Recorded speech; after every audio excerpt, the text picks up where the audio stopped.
So now let's put all this together to play a song. We're gonna play Ode to Joy by Beethoven. So I'm gonna play through it and you can read along. 1, 2, here we go.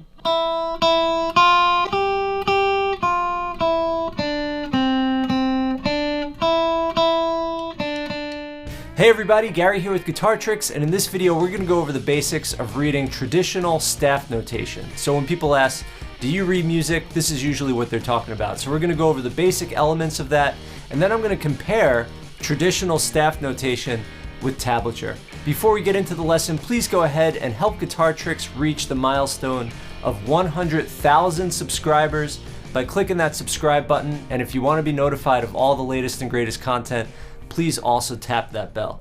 So the first thing we're going to look at is the staff. So the staff is just the system of 5 lines. Unlike tablature, which has 6 lines for 6 strings, the staff has 5 lines, and then we put all sorts of stuff on the staff, the notes, the bar lines, and all the things we're going to get into after that. But first, let's talk about the staff. So in addition to those 5 lines, we also have 4 spaces. The notes go either on the lines or in the spaces. So we could give each one of the lines a name. And starting from the lowest line to the highest line, we're going to give them the name E, G, B, D, F. And to memorize that, you could think every good boy does fine. This is the way I learned it. It's the acronym that is most common. You can create your own acronym if you'd like, but this is the one that I know that I'm going to share with you. So every good boy does fine. So that means the lowest line is the note E, second one up, G, next one B, next one D, next one F. All right, then the spaces, even easier to remember, they spell the word face, F-A-C-E. So then, if we think of the lines and the spaces together, we follow that musical alphabet starting from the lowest one, E, F, G, A, B, C, D, E, F. E, F, G, A, B, C, D, E, F. Every good boy does fine, and face.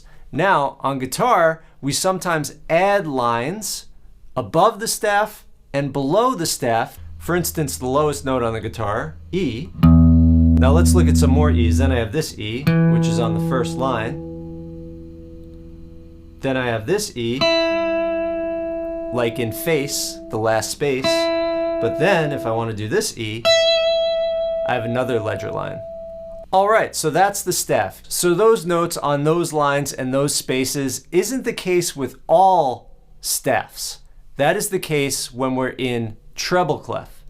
So here's the little treble clef. That's just that little symbol. It's also sometimes referred to as G clef because the little circle is circling the note G. And when we have the treble clef, that's what we have. Every good boy does fine in face. We could have different clefs like the bass clef, which is used for the left hand of the piano or bass guitar. Instead, we would have for the line, good boys do fine always, or G, B, D, F, A. Then the spaces, we would have Ace, G, or A, C, E, G. That's just, again, how I remember it. But because of the clef, that shows us that the lines and spaces are now different notes. And the reason for that is that different instruments have different registers. And that means the notes are in different octaves or the ranges are different. So treble clef is the most common and is used for the guitar and the right hand of the piano. So we're lucky as guitar players because we just need to learn one clef, where keyboard players have to see 2 clefs at the same time, where even if the note is on the same line in the left hand, it means a different note than it does in the right hand. So we're pretty lucky that way. So the next thing is the bar lines, and the bar lines are what separate the measures. And a measure is just a grouping of time. So most commonly, there are 4 beats in a measure, and that is denoted by the time signature. So here we have a time signature that says 4-4. The top number means that there are 4 beats in each measure. The bottom number tells you what kind of note or note value is considered 1 beat. So the 4 means a quarter note. If we think about the fraction of a quarter note, 1/4 note, we just take away that 1 and we have a 4 note, basically. So a quarter note is a 1/4 note. So when we see a 4-4 time signature, that bottom number 4 is for a 1/4 note, a quarter note. So if we had 4 quarter notes, each quarter note would be 1 beat. Easy enough, right? So that's the most common. When you start reading music, that's what you're going to see most often. So a quarter note is a filled in black dot with a straight stem. So for instance, here's a measure of 4 quarter notes on the note E. 1, 2, here we go. All right. Now what if I wanted to make the rhythm like this? Well, that would be 2 half notes. 1, 2, 3, 4. 1, 2, 3, 4. So a half note is an empty outline dot with a stem. And what if I wanted to make the rhythm like this? 1, 2, 3, 4. Just have it ring out through the whole measure. That would be a whole note. So a whole note is just the empty outline dot with no stem. All right, now what if I wanted to make the rhythm like this?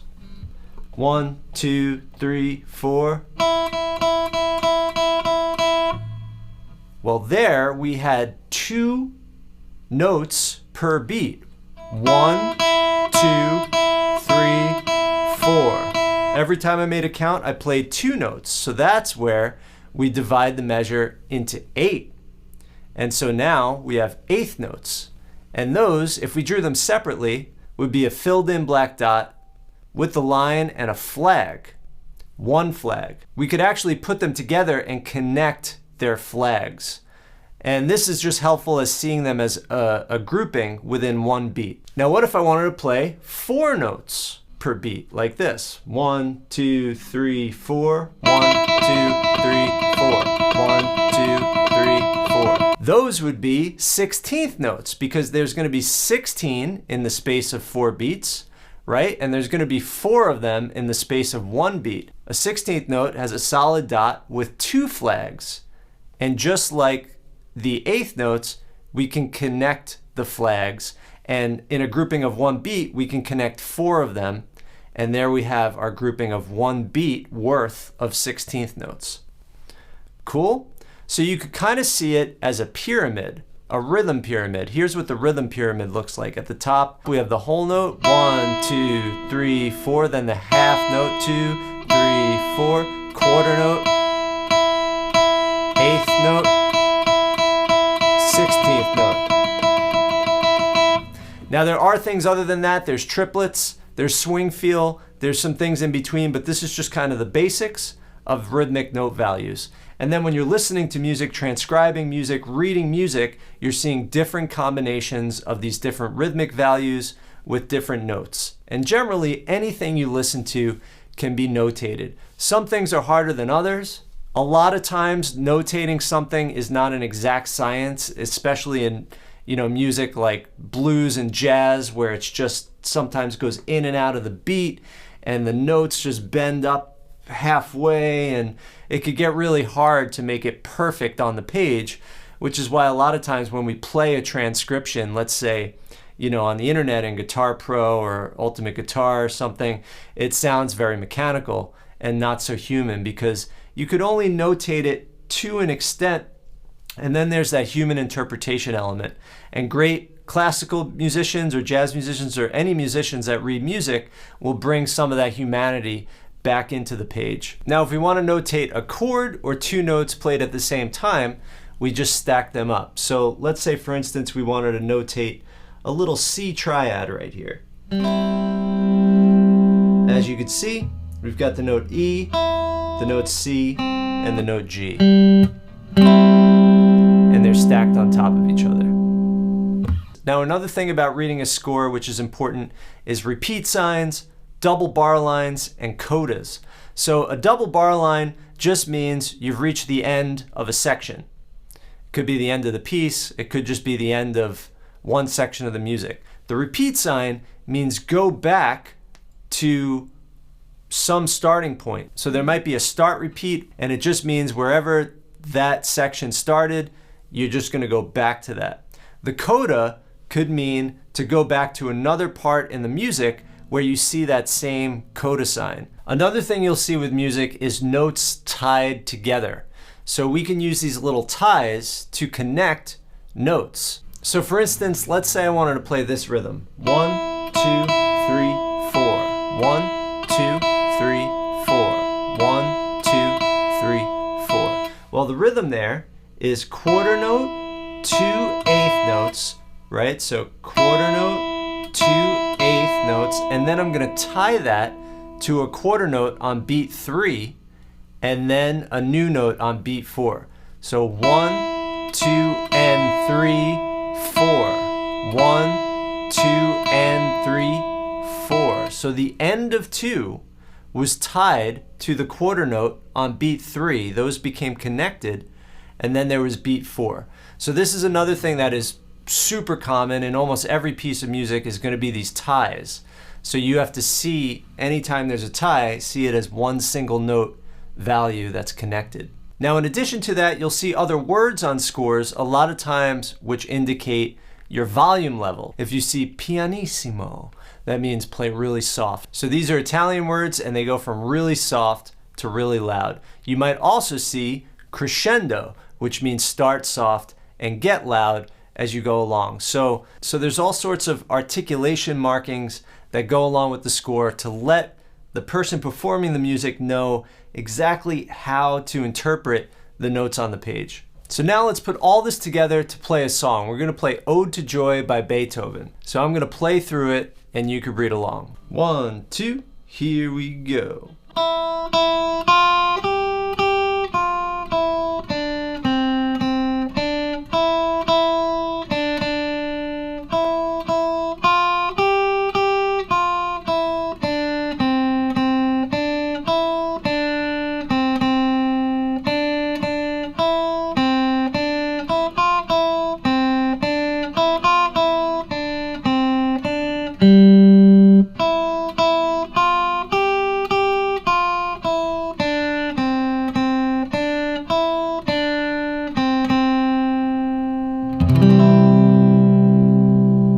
A lot of people discredit guitar players for being infamously bad at reading music, while being good at reading tablature.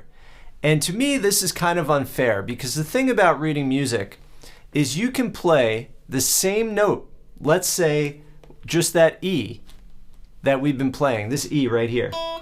I could play that E here, I could play it here, I could play it here, I could play it here, and I could play it here. How many times was that? 1, 2, 3, 4, 5. I could play that E in 5 places. Now that's just that E. Every note on guitar, most of the notes on the guitar, except for these ones here and here, this whole middle area, there's all these different ways to play those notes. So for a guitar player to just pick up a piece of music and know which E to play in which place, which A to play in which place, is hard.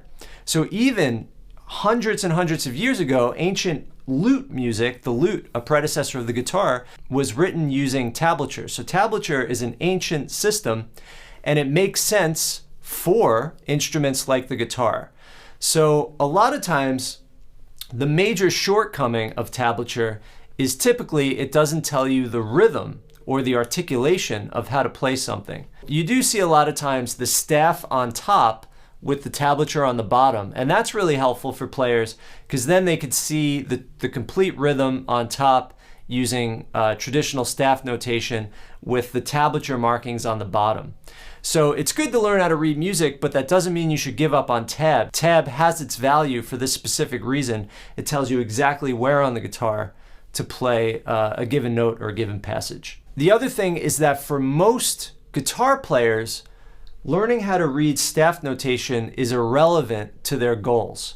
If your goal is to play your favorite songs within the genres of popular music and blues and funk and R&B and things like that, note reading does not really have any role in those genres of music. If you went to go play in a band with some of your favorite musicians and said, all right, teach me the song, the last thing they would do is give you sheet music.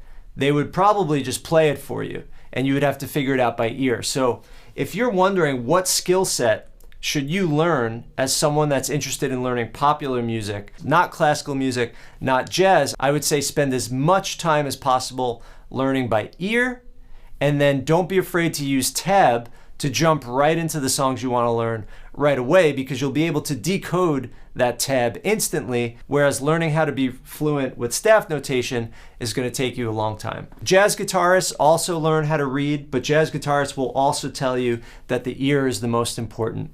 In the world of classical music, reading staff notation fluently is pretty much the #1 skill you need. So it's all about understanding what are your goals as a musician and where does staff notation fit into that goal. In our day and age, 2019, there are so many different aspects to being a musician. I mean, we live in the day and age where everyone has a production studio in their pocket, and there's all these technologies, and these are kind of the new ways of communicating musical ideas and stuff. So whereas staff notation before the technological revolution was like a photograph, it was the one way to communicate music. In today's day and age, it's becoming more and more peripheral, and it's becoming more and more of just one skill among many others. And for so many musicians, it's not even a skill worth developing.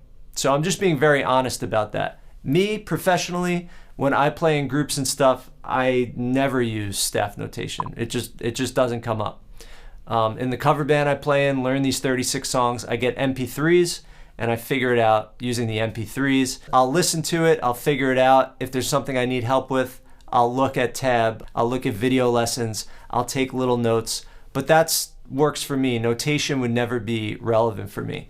If you were a studio musician, you have to know staff notation because you have to come into the studio and you have to be just ready to play whatever they put in front of you. So for like studio musicians, classical musicians, and jazz musicians, yes, staff notation, learn it. Popular music, rock and roll, blues, funk, R&B, not really. That being said though, understanding rhythm is super important, being able to transcribe rhythm. So if you hear ba ba ba da ba da ba ba ba ba ba da ba da ba ba, you want to be able to know that's 1 and 2E, a 3 and 4. 1 and 2E, a 3 and 4.